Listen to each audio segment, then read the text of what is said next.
with Whoopi, Sunny Hostin, Joy Behar, Sarah Haynes, and Jedediah Bila.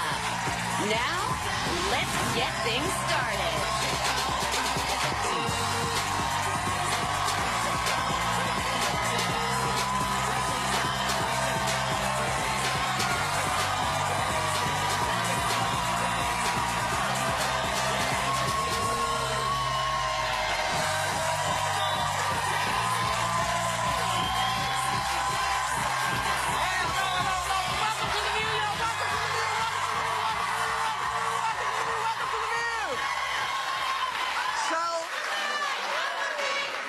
Before we start, I want to tell you, I went to a show last night that you have to see if you're in New York called Dear Evan Hansen. It is spectacular. It is one of the great. It was thrilling. It was thrilling. I've heard good things about that. Oh my God! And this kid Ben Platt, he's just wonderful. So we got to take a picture last night. That's me with all the teeth. I love him. He's in Pitch Perfect. Yes, he is. He's wonderful and not a bad performance. Not a bad actor, not a misstep, not a bad performance in this show anywhere. Wow. It's like that Hamilton thing, Hamilton up here. That's up here as well. If you get an opportunity, go see it. It's thrilling. And voters are letting loose in town halls around the country, and they are putting GOP lawmakers in the hot seat about repealing Obamacare. Take a look. The problem is Obamacare has just collapsed. You're the man that talks about the death penalty. We're going to create one great big death panel in this country that people can't afford to get insurance. Don't repeal Obamacare. Improve it. And the last I heard, these coal jobs are not coming back, and now these people don't have the insurance they need because they're poor. If you can answer any of that, I'll sit down and shut up like Elizabeth Warren. I love it. I love it. Because I like it because this is like a power to the people feeling. And I feel like when Obamacare first came out, I remember a lot of Republicans flooded town halls, and Democratic lawmakers responded, like, what do we do? You know, you feel sort of powerless up there. But I feel like you're responsible to explain your agenda to the people. And if you can't do that, whether the people are Republicans or Democrats or hate your legislation or love your legislation, you have a responsibility to answer their questions. So no matter what side of the aisle you're on, I am a power to the people girl, and I applaud these people for expressing how they feel. But I think they're going to back off. They don't want to confront them. Well, they never do. Lawmakers never want to confront they don't want to confront them, so they're not taking them.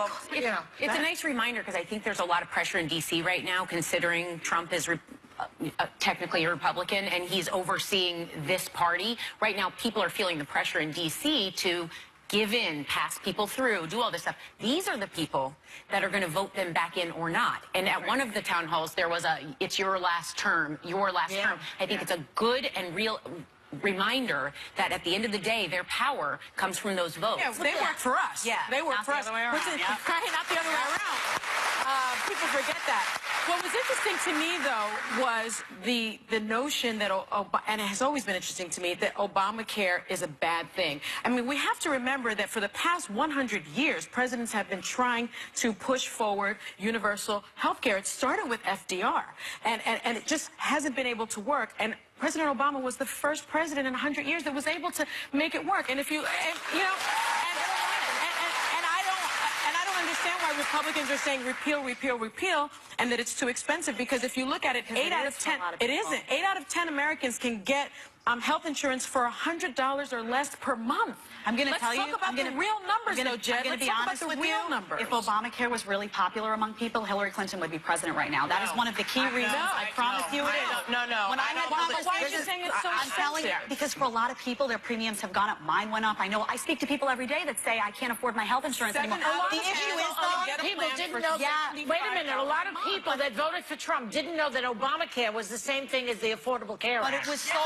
You can't paint all Trump voters as stupid. Well, no. You're can't. telling me that They're Hillary not- would have won. They didn't even know what they because were voting for. It was sold on the basis of bringing down costs. It was sold on the basis. For a lot of All right. talk to people. I promise you, for a lot of them, it didn't, or they wouldn't be complaining. People have health insurance. I don't know about the numbers, but I have to agree that I have heard a lot of people that say their quality of what they were getting has gone down. Because I know my parents in Florida has struggled sometimes with their doctors were taken away from them, and they're older. Well, you know, what I you can gotta tell look at you the is this facts has and the nothing to do with the Affordable Care Act. A lot of what's happened with the insurance companies is the insurance companies saying we don't want to deal with this. Right. okay. Okay, let's start. So we're going to punish you, so you are forced to move this. Now, here's my suggestion. Because it works for a lot of people, there has to be a way, as with everything, to reform it. use stuff that works, Yeah. keep what works, move what doesn't, and keep trying Build stuff on it. until we get. You But can to come reform it. in and just sweep everything out seems very crazy to me. But never forget that the insurance companies decided that they didn't like how much money they were not going to get, and they said to all they these pulled folks out. and said, we're not dealing with Obamacare, and help to make it a real problem for Why don't they people. put their feet to the fire then? Like if People Well, do. Stephen, I believe. Listen, I'm sorry, Joe. I know Yeah, you're trying to say sorry. something. It's a different topic. I think, for me, if I have insurance and I have it for the whole year and I don't get sick, give me half my money back. I agree with that. Well, and we've talked about that, but You know?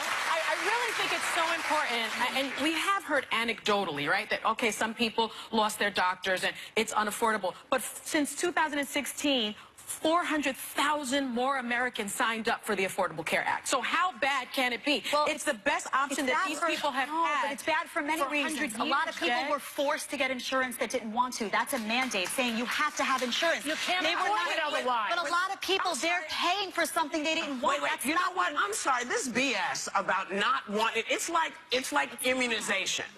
You know what? You need insurance You need it. because if you are sick and you don't take yourself where you need to go. Now, a lot of people, for religious reasons, do not believe in going to the doctor. I understand that. But because you don't want it, listen, there's a lot of stuff I don't want. But, you know, I don't want to pay for stuff I don't think I'm going to need. Car insurance is a mandate. Why Yes. not make that option? Car insurance is your liability to someone else. That's why. Your car insurance, your liability to someone else Well, in the your car. liability if Your you don't have mandate- health insurance it's because a you're going to go to the very- emergency it's a room, very- Jen, and then my taxpayer dollars have to pay for What your I'm telling care. you is it's a very dangerous position when you have the federal government Exactly. telling people You know who what? don't want health I just wanted insurance to say that they have one to more have thing it. about the town halls. That, you know, it is a very good place to confront these people on their lies. And that's what happened to Representative Marsha Blackburn from Tennessee, who voted for this guy Pruitt, who's going to unravel the EPA and pollute the country, okay? So the woman says to her, what about that? And she says, we're all for clean air, clean water, and want to have a clean environment. And the woman said to her, you voted against that just last month. Exactly. Okay? So that is the place to go to confront them on their lies, because there is lying going on that is beyond belief lately. Oh, I agree with that. I agree that these town halls are a sacred space for people where that's where you hold lawmakers And accountable. just for all of That's true. those folks who keep saying that people are paid to go do this, people are not paid to do this. People are pissed off, and you have to recognize That's true. it. Have to recognize Well, that's Trump. Today's Black History, FYI, celebrates two trailblazing inventors who revolutionized their industries. Thomas L. Jennings was the first black man to receive a U.S. patent in 1821 for his invention that was the forerunner to modern-day cleaning. He made a fortune and used it to free the rest of his family from slavery and fund abolitionist causes. And following in his footsteps, 167 years later, Dr. Patricia Bath became the first black female doctor to receive a medical patent in 1988. The laser treatment she invented changed cataract surgery forever and let people who were blind for over 30 years finally see again. Amazing. Amazing. Amazing. We'll be right back. This This gorgeous Louis Vuitton bag worth almost $2 grand might be yours by tomorrow. It's your last chance to get in on our winter handbag sweepstakes. So visit our Facebook page by 5 p.m. Eastern today to enter for a chance to win. And tune in tomorrow to see if this is your brand new bag. February. The View is on fire. You have a little spice, a little fire. Burning things up with the hottest topics. We talk about everything. Plus, we can't wait for Guy J Friday. because Howie Mandel co-hosts. TGIF. And tomorrow, we've even got an epic handbag sweepstakes. Who will walk away with this gorgeous Louis Vuitton bag? Stop it. I want that. Told ya. That's what we do. We're serving things up hot on The View all February. Still ahead, Eva Longoria's hitting the Hot Topics table.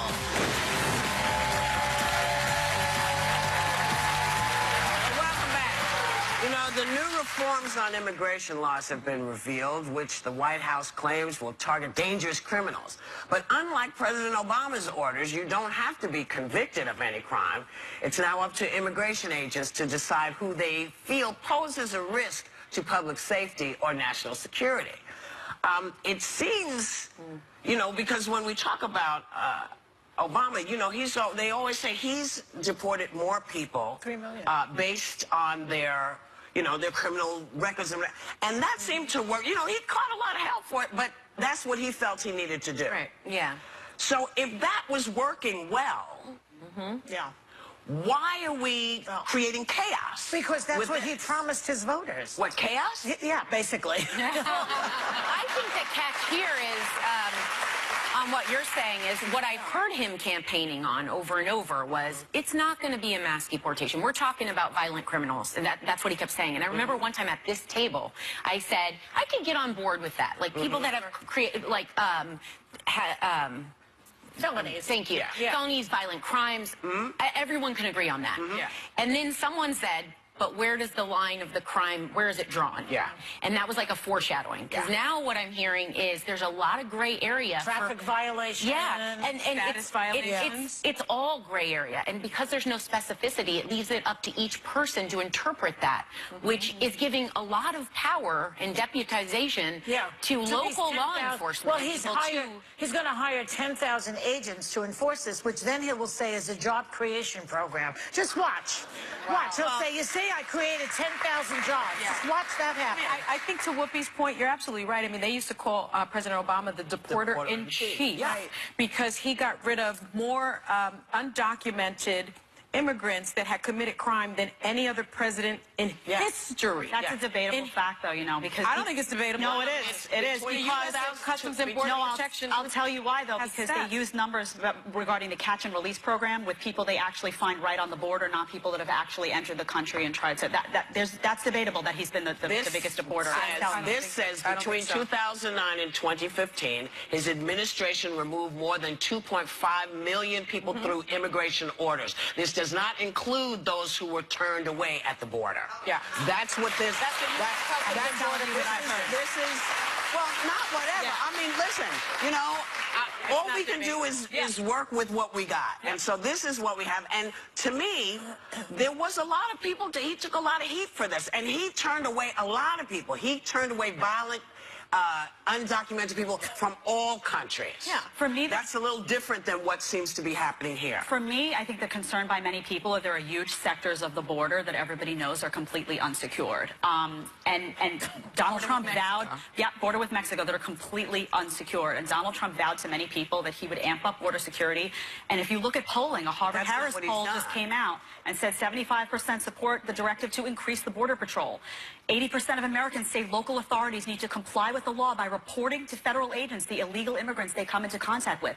I think there are a lot of people around this country of all ethnicities who did the process legally, and they follow the law, and they're really unhappy with people who don't follow the law and seek and get a benefit from it. Can I just point something out? There are families involved here, so one might have followed the law. Can I just say that Donald Trump's procedure leaves in protections for dreamers, which are children of undocumented immigrants, and their parents. Those protections are built into his system. So here's what I find interesting about your argument.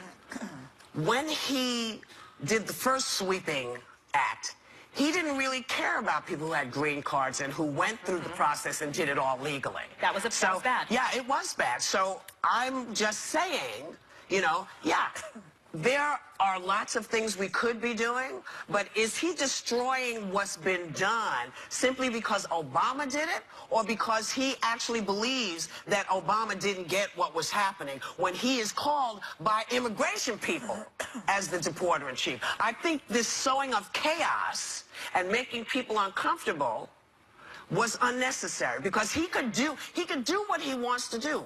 There are places that could be secured. But, you know, he did this earlier with folks coming from outside when they talk about the 5 countries. Yeah. You know, he said, listen, I'm not going to ban it. I'm going to tighten it up.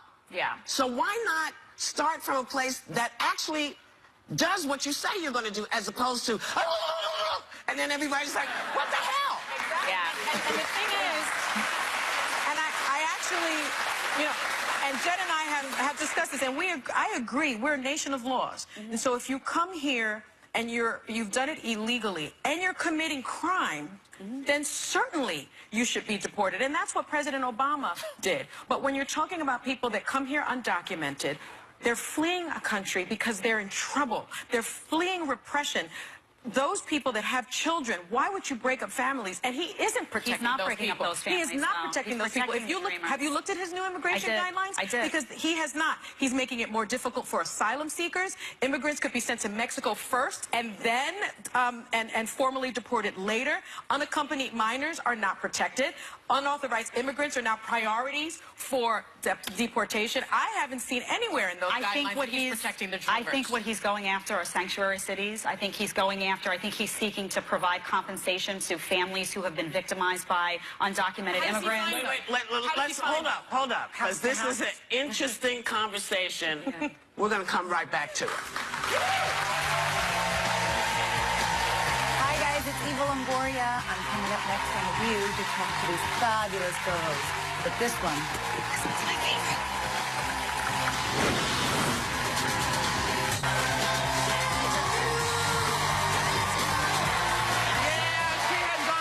Housewife to one-woman empire. She's joining us for Hot Topics right now. Please welcome the many, many fabulousness, much fabulousness of Eva Longoria.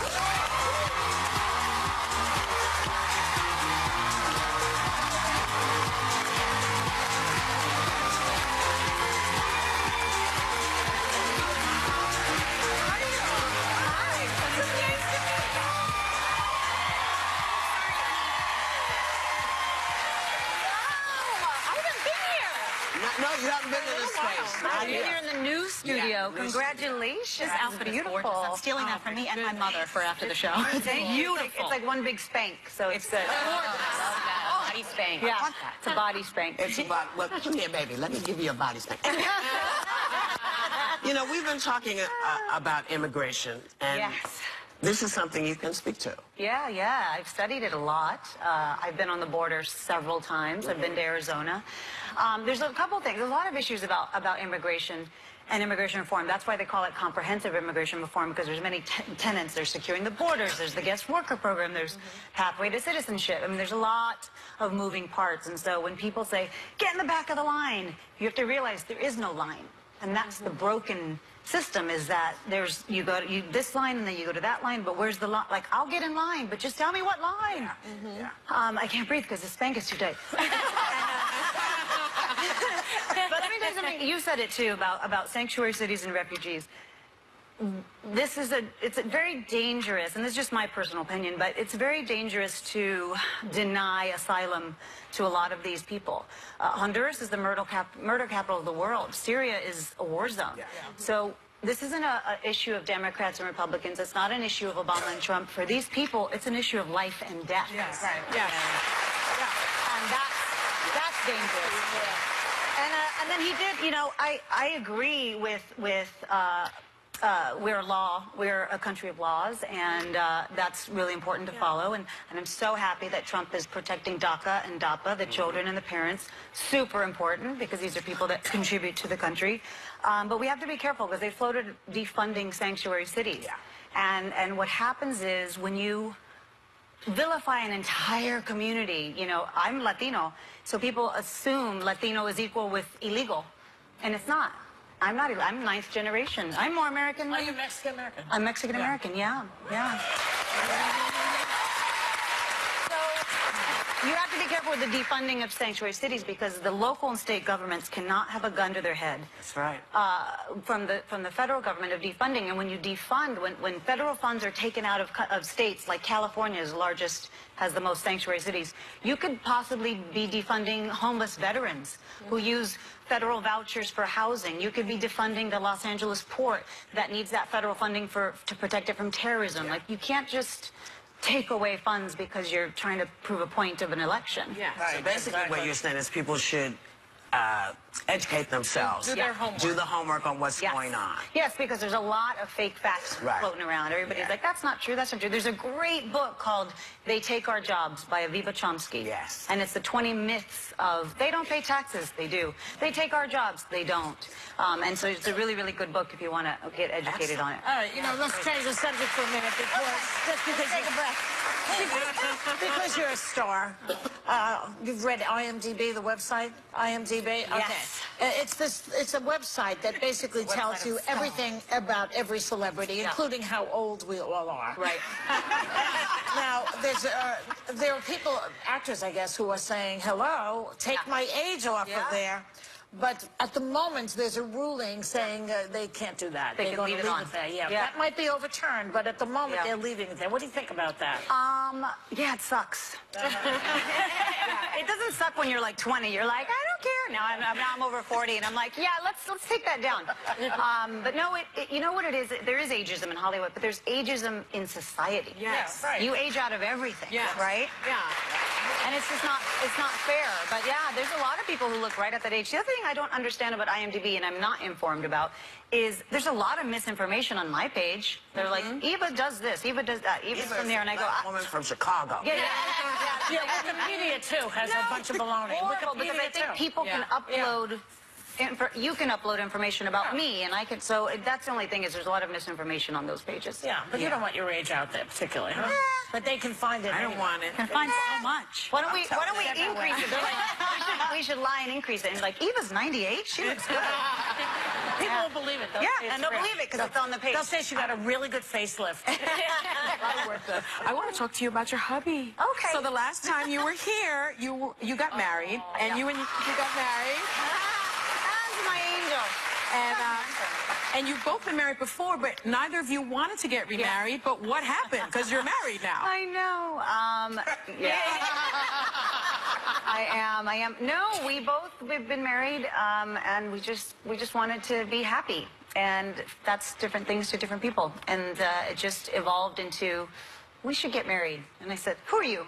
What do you mean? What do you mean? What are you talking about? And then we did, and it was beautiful, really small, tiny wedding. He's amazing. Congratulations. Thank you. Let's talk a little bit about all the work that you're doing. You're going to be on Empire. You're going to be in the upcoming movie Lowriders. Yes. And on top of that, you've also been doing a lot of work, I hear, behind the camera. You actually just directed an episode of Blackish. Yes. And you have said, this is amazing. And you've said that you're a good director because you're a woman. Yeah. Explain to me what you mean by that. Well, being a director means you have to problem solve and answer a lot of questions and juggle things at the same time. And so really only women can do that. It really is. You have people pulling at you and asking you questions. It's just problem solving all day long. But yeah, I just directed Blackish. I directed Jane the Virgin. I directed Devious Maids. But Blackish was fun because it's a show that confronts. Every show has an important message. It has an important, it has something to say. And it was one of my favorite shows, and I called ABC, and I said, I want to direct one of those. And I love Anthony Anderson and Tracy Ellis Ross. They're just amazing. And Lawrence Fishburne, who is amazing. Everybody was great, and it was a really fun show. So I directed the season finale, which will be really exciting for the fans of that show. You're also doing some other work. You're working with our sponsor, L'Oreal, Paris Roof Cover-Up, to make women feel better about themselves, and you started right here in our audience. Now, tell us about the product and what we'll see you doing. So it's called L'Oreal Root Cover Up. So I've had a full head of gray hair since I was like 18. Thanks, Mom. Wow. Yeah. Yes, and because my hair is black, you can you can see it so fast. It shows, and I have to get my hair colored every 2 weeks. I mean, it grows so well, it grows fast. half an inch a month, so. Wow. Yeah, and so Joy's done the math. I have tried everything. I tried the mascara ones, and I would get black eyeshadow, and I cover you, girl. You nodding your head. You know what I'm talking about. Yeah. So this is a spray that is not wet. It doesn't, and it has every color range. It's for all textures. It's for everybody, and so it's really revolutionary how it can save you time, how it can save you money. Do you have it? It's amazing. I like it. Yeah, it's good. Wow. It's so good. And I did some makeovers. I did some makeovers Okay. And it has on y'all. It has this color, too. Well, red and blonde and brown and A big thank you for joining us today. We're going to go to break to check out Eva's first makeover. yes. So, Hi everyone, I'm backstage with Giselle and Alex. I'm giving him a little bit of a makeover with the L'Oreal Root Cover-Up. We have Giselle here who has a different texture hair, and the great thing about this Root Cover-Up, it is for all kinds of textures. And now we have Alex who's going to use dark brown. She has similar hair like mine. We both have really dark hair where the grays are going to pop out every time they come in. So we just do a little bit of a spray, and there you go. 3 seconds to flawless hair. Sponsored by L'Oreal Root Cover Up.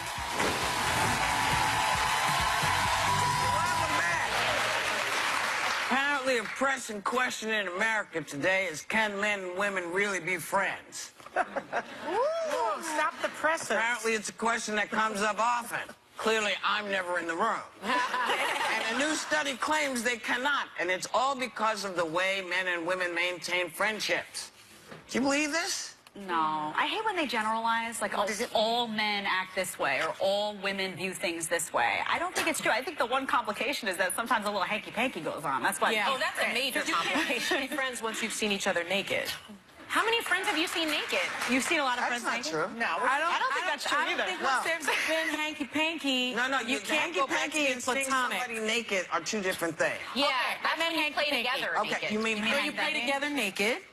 I don't know that you can just be complete platonic friends after that, especially if you move on to be with someone else. I think hard it to sort of unsee adds a tension. What do you that is think marriage is unnecessary. about? Marriage is you're naked for a while and then you're platonic for a while. That's marriage. Right? But they're almost saying... You're going to ruin marriage for Jed. That's it. But they're almost saying that women and men look at friendships differently, is the way I understood it anyway. That women are, almost have more layers or can function better if people live far away from each other. They're better on the phone. I don't know. I just think those kind of generalizations aren't fair to men or women. You know what I've noticed? I've noticed that women enjoy confrontations more than men with their friends. The woman will like call you on it. You said something about me the other night, and I have to say it. I just feel I should. And a man, and a man will not. They'll be like, "How about those Mets?" and just forget about it. Business as usual, yes. Yeah. So I think that because you're in that, they think that we're closer. But in a way, it's more annoying. Well, if there's a truth to that, I would say one thing could be expectations of the friendship, because I think Max has a lot of great dude friends, but what he seeks... Friends? They're boys. They're boys. I guess they're men at this point, but so he has a lot of dude friends, back to the original statement, and I think what he expects from them and what he turns to them for is different than what I turn to my friends for. How so? Well, a lot of times for him, they keep in touch regularly, they hang out a lot. For me, I'm wanting to go a little deeper. When I'm struggling, I reach to my friends. There's a consolation. We talk not on a deeper level personally.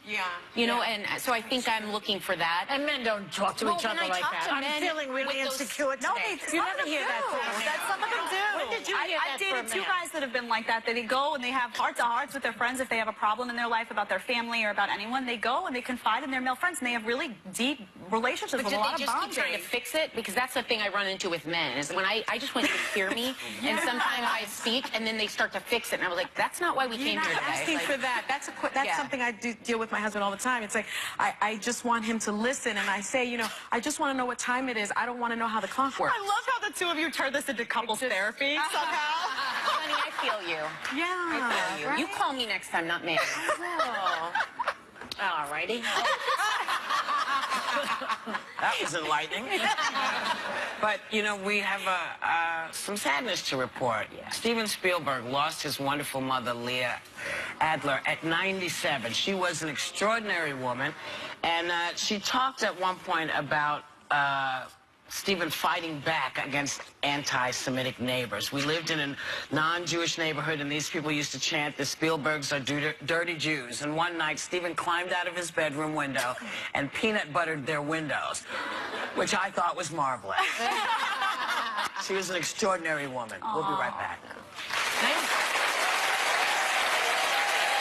So I'm backstage again, giving makeovers to these beautiful ladies. I have Sarah here, who I'm going to just cover up her grays with a light golden brown. The great thing about this is that it has no residue, no stickiness. And then we have Julie here, who is dark blonde, and I'm going to just cover her up here. The other great thing about this root cover-up is it lasts until your next shampoo. So super temporary, but really does the fix. Sponsored by L'Oreal Root Cover-Up. Topics here are hot and only getting hotter. Here we go. Because this is the place where strong women. Tracy Ellis Ross making history. It's very nice to relive that moment. I felt so rooted for. Come to be heard and voice their view. We have got to stay connected to each other. Smart, funny, fearless women. You talk about your weight a lot. You're a very normal-looking girl. In fact, a little bit thin. A little bit thin's the nicest thing anyone's ever said to me, so thank you. We are You Strong all day long. Love us or hate us, you're not going to hear what we do anywhere else. You tell them, sister. It's The View on ABC. I mean, I don't want my gynecologist to be that I funny. want my gynecologist crack a joke. Yeah. Because those tongues are cold. Yes. And you better make me laugh as soon as you touch me with it. And also, when I was a teacher, you cannot be funny. I don't know if this is true. You were a teacher. Yeah. For the first 6 months, you did not crack. 6 months? Yes, because they will make a living room out of you if they see that vulnerability. You teachers out there, you know what I'm talking about. Opening of But kindness. isn't it kind of relatable? I think a teacher that gets me laughing that's how you win me over. You got to That's scare them right. first. First, you got to be scary, Then you can be funny. you can be funny. Ew, really? Teachers know. Fred, so. I used to want to be a teacher. If there's no room for funny, I'm out. There's room for it. But 6 months in, the year's almost over. About like kids. You're talking about like K through 8 or something like that. High school too. I was the high school dean. It's tough because they have to know there's a consequence. Otherwise, they think you're one of the gang, and then there's no respect. So you have to be Yeah, but clear. you know, I mean, talking about that, adults don't do that. Adults don't do it to their own kids. Oh, that's it. What do you mean?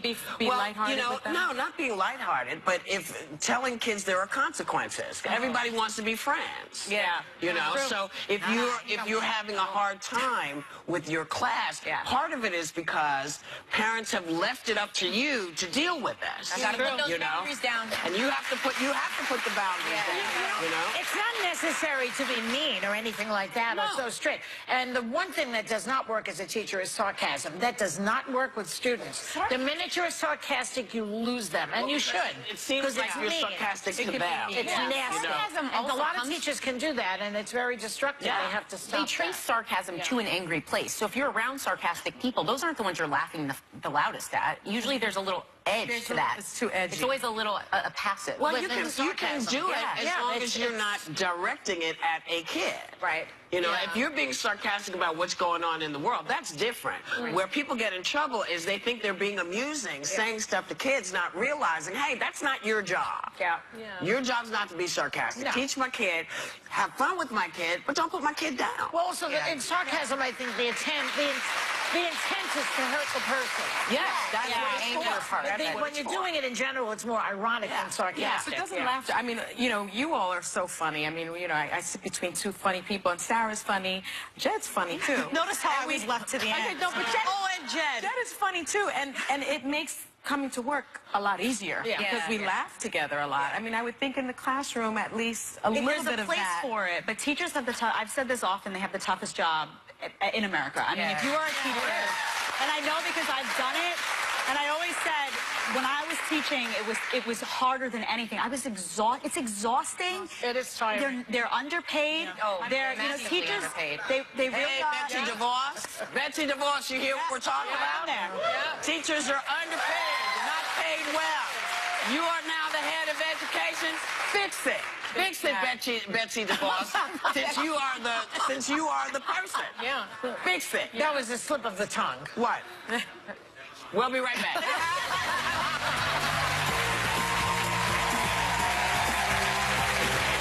Tomorrow, years after he raised a glass for President Obama's beer summit on race relations, Henry Louis Gates Jr. reveals if it's time for round 2 with President Trump. And you did such a great job with your makeovers that we saw throughout the show, but you want to help more of our audience members so they can do it themselves. Tell everyone what you and our sponsor, Root Cover Up, have for them. Yes, well, members of the audience are going home with gift bags filled with L'Oreal products.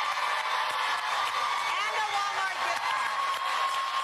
And a Walmart gift card. Walmart, I love Walmart. We don't have Walmart in LA. Well, that's good. So y'all get your roots covered up. Yes. Hang lipstick. That's right. Some mascara and go to Walmart. I like that. Yeah. I like that. So, okay. I'm going to try it in all kinds of hair on my head. You think I'm kidding? Look, snow on the side. Come back anytime. I will be love back. having I you. will be back. Tell us everything. We want you all to know that we're very grateful that you're still watching us, that you're here live, and that you make us better. Because otherwise we'd just be a bunch of talking heads, and what fun is that? Have a great day and take a little time to enjoy the view. Attention, this is a legal alert for anyone who feels they were not fairly paid by an employer. Not received overtime pay you thought was earned. Today's employers understand. Here with Whoopi, Sunny Hostin, Joy Behar, Sarah Haynes, and Jedediah Vila. Now, let's get things started.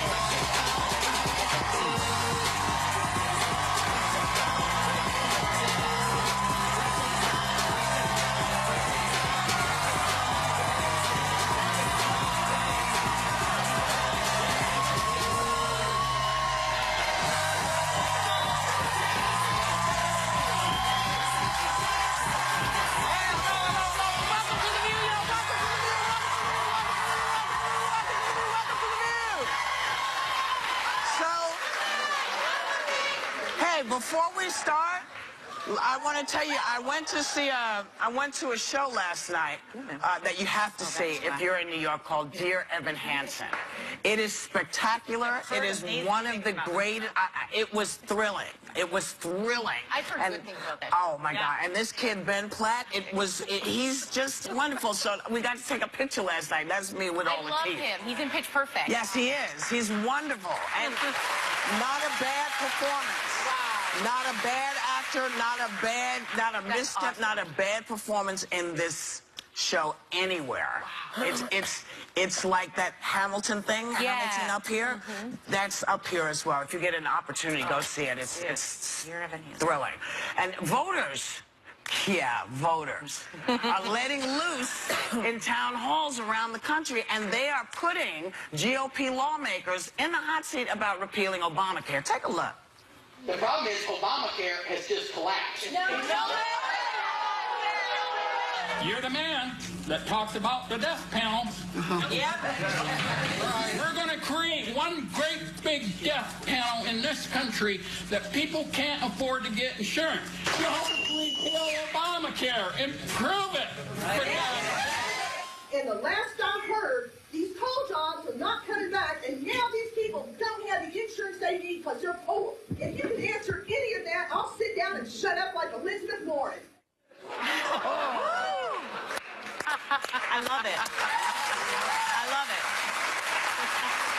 Because I like it because this is like a power to the people feeling. And I feel like when Obamacare first came out, I remember a lot of Republicans flooded town halls, and Democratic lawmakers responded, like, what do we do? You know, you feel sort of powerless up there.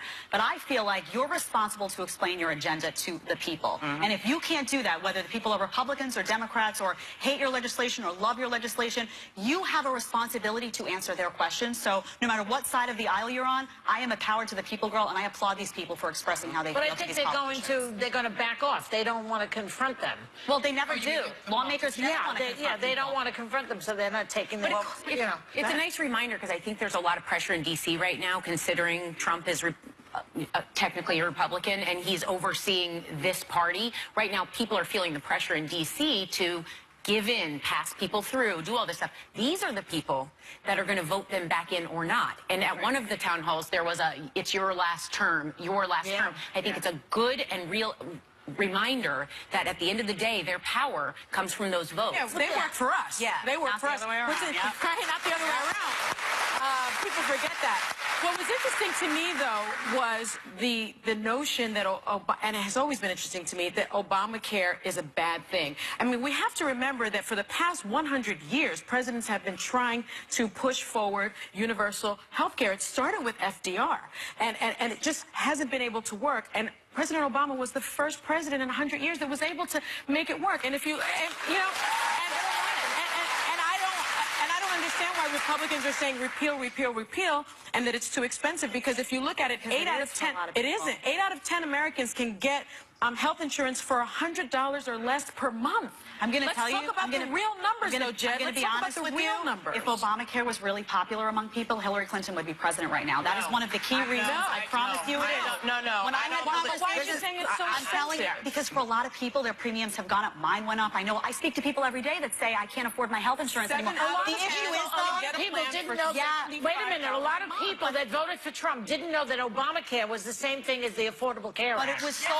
You can't paint all Trump voters as stupid. Well, no. You're telling me that Hillary would have won. They didn't even know what they were voting for. It was sold on the basis of bringing down costs. It was sold on the basis. For a lot of talk to people. I promise you, for a lot of them, it didn't, or they wouldn't be complaining. People have health insurance. I don't know about the numbers, but I have to agree that I have heard a lot of people that say their quality of what they were getting has gone down. Because I know my parents in Florida has struggled sometimes with their doctors were taken away from them, and they're older. Well, What I can tell you is this has nothing to do with the Affordable Care Act.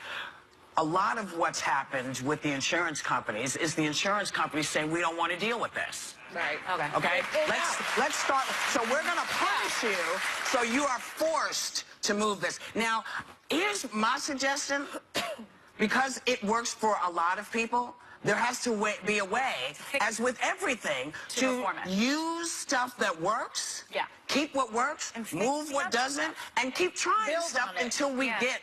But to come in and just sweep everything out seems very crazy to me. But never forget that the insurance companies decided that they didn't like how much money they were not going to get, and they said to all these folks and said, we're not dealing with Obamacare, and helped to make it a real problem for people. Why don't they put their feet to the fire then? Like if people do. Well, Stephen, I believe. Listen, I'm sorry, Joe. I know you're trying to say something. It's a different topic. I think, for me, if I have insurance and I have it for the whole year and I don't get sick, give me half my money back. I agree with that. Well, and we've talked about that, but I really think it's so important, and we have heard anecdotally, right, that, okay, some people lost their doctors and it's unaffordable, but since 2016, 400,000 more Americans signed up for the Affordable Care Act. So how bad can it be? Well, it's the best option that these people have had. But it's bad for many reasons. A lot of people were forced to get insurance that didn't want to. That's a mandate saying you have to have insurance. You can't afford it otherwise. But a lot of people, they're paying for something they didn't want. Wait, you know what? I'm sorry. This BS about not wanting it's like immunization. You know what? You need insurance because if you are sick and you don't take yourself where you need to go. Now, a lot of people, for religious reasons, do not believe in going to